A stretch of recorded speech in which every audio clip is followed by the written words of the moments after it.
Hello friends, स्वागत है आपका हमारे YouTube channel MP sky academy में। आज के इस वीडियो में हम जानेंगे क्लास 12 लेसन 2 और जो सिविक्स सब्जेक्ट है नागरिक शास्त्र, उसमें हमने पिछले वीडियो में कुछ क्वेश्चन आंसर्स किए थे। उसके आगे का क्वेश्चन आंसर हम इस वीडियो में देखेंगे जो कि विस्तृत है। पहला दिया हुआ है, कृष्णदेव राय को विजयनगर में सबसे महान शासक क्यों माना जाता था।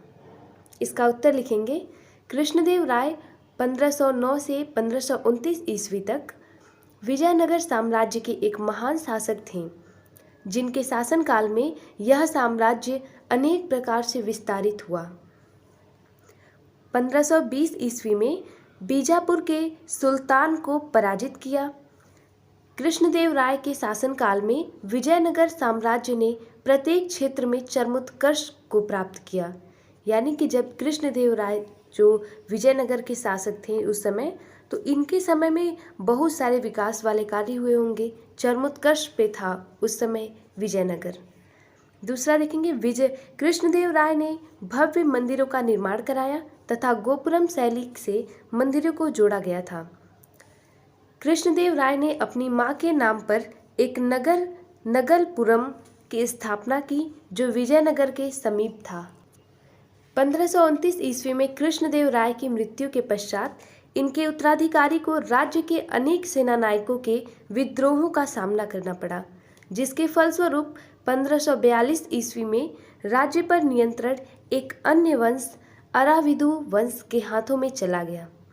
कृष्णदेव राय की मृत्यु के पश्चात साम्राज्य पर प्रभाव, नायकों और सेनापतियों का विद्रोह बढ़ गया, जिससे कृष्णदेव राय के उत्तराधिकारियों को अनेक चुनौतियों का सामना करना पड़ा। नायकों में स्वतंत्र राज्य की स्थापना की प्रवृत्ति बढ़ने लगी। दिल्ली के सुल्तान इनकी कमजोर स्थिति का लाभ उठाकर इन पर आक्रमण करने लगे। कृष्णदेव राय को विजयनगर का महान शासक कहा जा सकता है क्योंकि वह एक कुशल और योग्य शासक थे, क्योंकि उसने अपने साम्राज्य को एकजुट करके रखा था, जिससे उनमें एकता रहे। इसके बाद का जो क्वेश्चन है वो है, अमरनायक प्रणाली विजयनगर साम्राज्य की एक प्रमुख राजनीतिक खोज कैसे थी, स्पष्ट कीजिए। उत्तर में हम लिखेंगे, अमरनायक विजयनगर के एक सैनिक अधिकारी होते थे, जिन्हें अपने जीवन यापन और घोड़े हाथियों के रख रखाव के लिए भूमि दान में दी जाती थी, जिनमें राजाओं द्वारा कोई भी कर नहीं लिया था। विजयनगर साम्राज्य में सेना का महत्वपूर्ण योगदान था, क्योंकि कोई भी सम्राट अकेले इतने बड़े साम्राज्य को सुचारू रूप से नहीं चला सकते थे। इन सेना के प्रमुख को नायक कहा जाता था।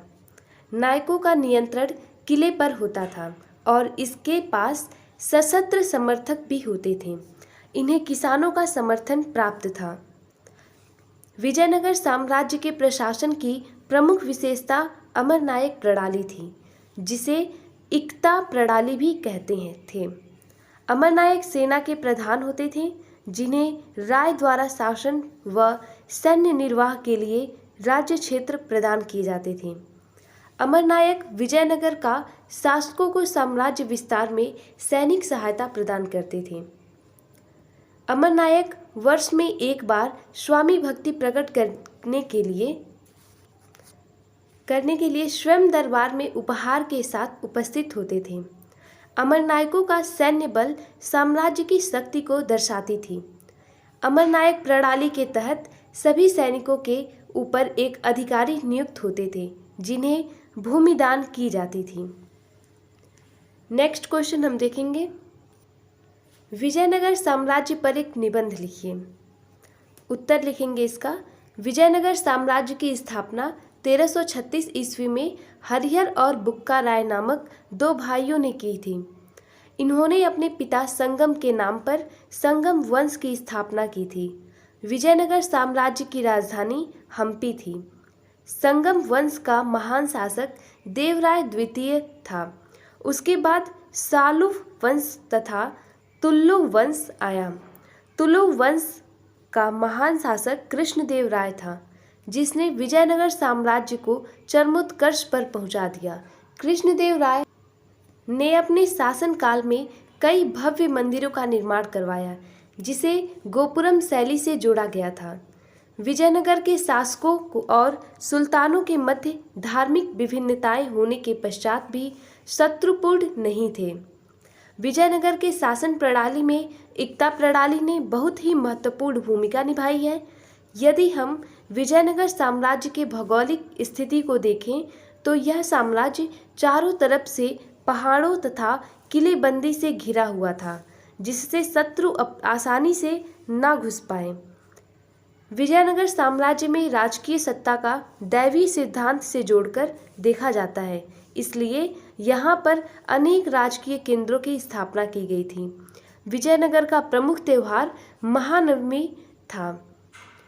विजयनगर को डोमिंगो पेश नामक यात्री ने इसकी सुंदरता का वर्णन रोम से की थी। देवराय द्वितीय के काल में अब्दुल रज्जाक नामक यात्री ने किलेबंदी की प्रशंसा की थी। 1565 ईस्वी में तालीकोटा के युद्ध के दौरान विजयनगर साम्राज्य का पतन हो गया। इसके बाद का क्वेश्चन हम देखेंगे, विजयनगर साम्राज्य के पतन के प्रमुख कारण बताइए। उत्तर लिखेंगे, विजयनगर साम्राज्य की स्थापना 1336 ईस्वी में हरिहर व बुक्का ने की थी। यह समय अपने समकालीन शहरों से बेहतर माना जाता था। इसकी स्थापत्य कला तथा मंदिर निर्माण अत्यंत सुंदर थे। कृष्णदेव राय की मृत्यु के पश्चात विजयनगर साम्राज्य का धीरे धीरे पतन होने लगा, जिसके प्रमुख कारण निम्नलिखित थे। विजयनगर साम्राज्य स्वयं में इतना समृद्धशाली हो गया था कि दुश्मनों के लिए असहनीय हो गया।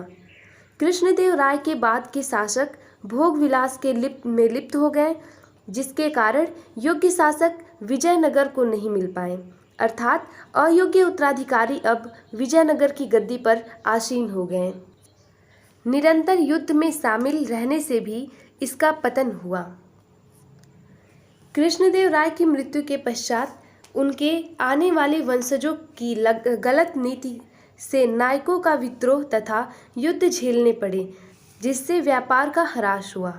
कृष्णदेव राय के बाद ऐसा कोई भी शासक नहीं आ पाया जो दीर्घकालीन आर्थिक योजनाओं पर विचार करके आर्थिक स्थिति को सुदृढ़ बना सके। बड़े बड़े मंदिरों की स्थापना तथा अनेक धार्मिक कार्यों में धन का व्यय किया गया, जिसके कारण नायकों को वेतन देने के लिए भूमि का प्रयोग करना पड़ा, जिससे उनकी शक्ति बढ़ी। आधुनिक हथियारों के नाम पर विजयनगर के पास कुछ नहीं था। तोपखाना भी पुरानी पद्धति का था, कहीं कहीं युद्ध में वह ना के बराबर था।